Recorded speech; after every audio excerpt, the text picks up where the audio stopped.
यदि तपाईहरु I'm pay को युजर हुनुहुन्छ, तपाईहरुले आइएम पे युज गर्दा पासवर्ड अथवा पिन बिर्सिनुभयो, यसलाई कसरी फरवर्ड गर्ने भन्ने कुराको चाहिँ एकदम तपाईहरु कन्फ्युजमा हुनुहुन्छ, यो गर्न सकिरहनु भएको छैन भने आजको भिडियो तपाईहरुको लागि एकदमै स्पेशल रहनेछ।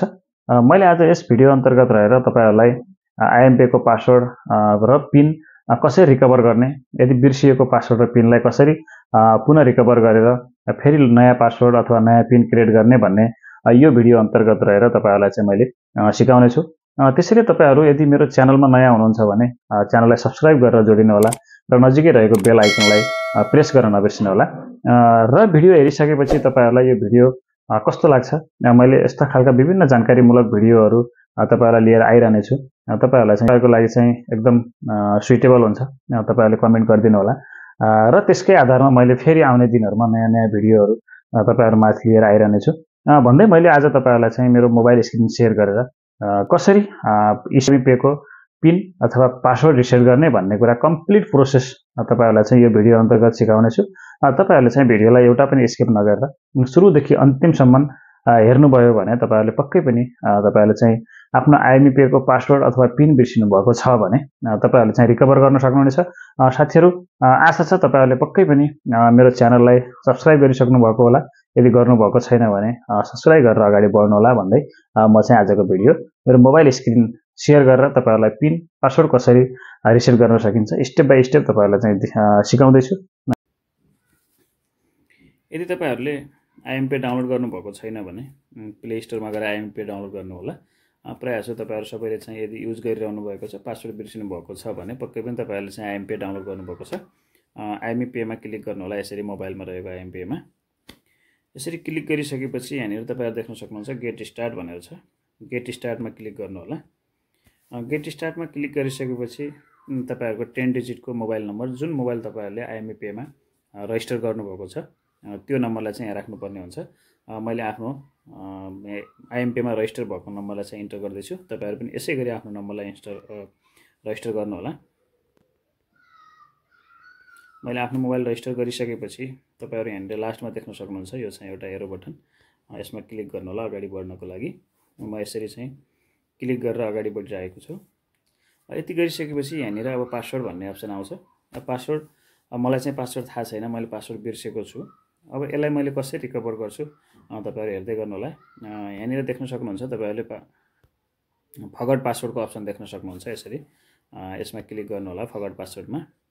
फरवर्ड पासवर्डमा क्लिक गरिसकेपछि अब तपाईहरुको जुन मोबाइलमा रजिस्टर छ आइएम पे, त्यो रजिस्टर भएको मोबाइलमा चाहिँ एउटा ओटीपी आउँछ।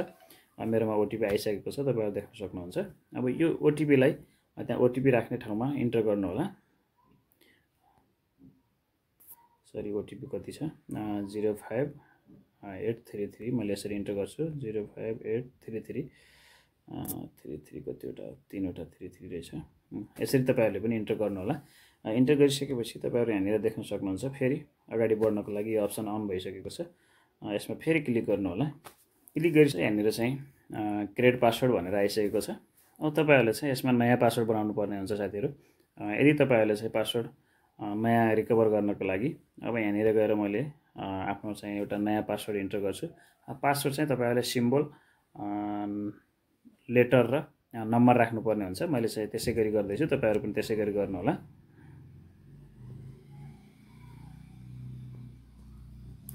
अब सेम तपाईले यहाँ चाहिँ जे राख्नु भएको छ पासवर्ड, त्यही पासवर्डलाई यहाँ तलतिर पनि इन्टर गरिदिनु पर्ने हुन्छ। यो तल्लो साइडमा मैले यहाँ राख्दै छु, तपाईहरु पनि यसै गरी गर्नु होला।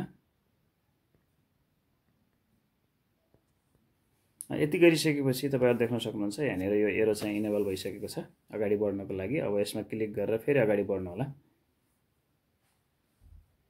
अब यसले केही समय लिन सक्छ, तपाईको नेटको आधारमा हुन्छ, कति फास्ट हुने कति स्लो हुने भनेर। मेरो चाहिँ यो प्रोसेसिङमा छ, प्लिज वेट प्रोसेस भनिराखेको छ, तपाईहरु देख्न सक्नुहुन्छ। तपाईहरुको पनि यसै गरी केही समय लिन्छ, धैर्य गर्नु होला। मेरो पासवर्ड चाहिँ सक्सेसफुल्ली भइसकेको छ। मेरो पासवर्ड रिसेट भइसक्यो साथीहरु। अब मैले चाहिँ जुन रिसेट भएको पासवर्ड छ, अहिले नयाँ मैले राखेको पासवर्ड, त्यो पासवर्डलाई यहाँ इन्टर गर्छु।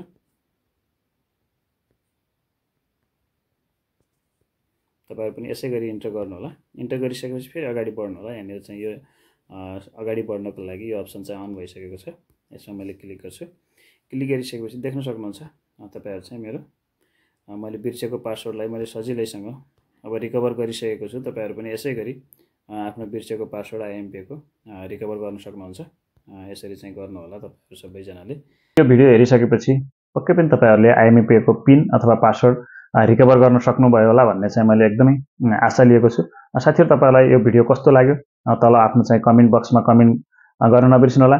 मैले आइएमपी एकाउन्ट कसरी खोल्ने, आइएमपी कसरी बनाउने, कसरी रजिस्टर गर्ने भन्ने कुरा चाहिँ मैले यहाँभन्दा अगाडिको भिडियोमा तपाईहरुलाई सिकाइसकेको छु। यदि तपाईहरुले आइएमपी युज गर्नु भएको छैन, आइएमपी रजिस्टर गर्न खोजिरहनु भएको छ भने त्यो भिडियो हेरेर आइएमपी रजिस्टर गर्नु होला।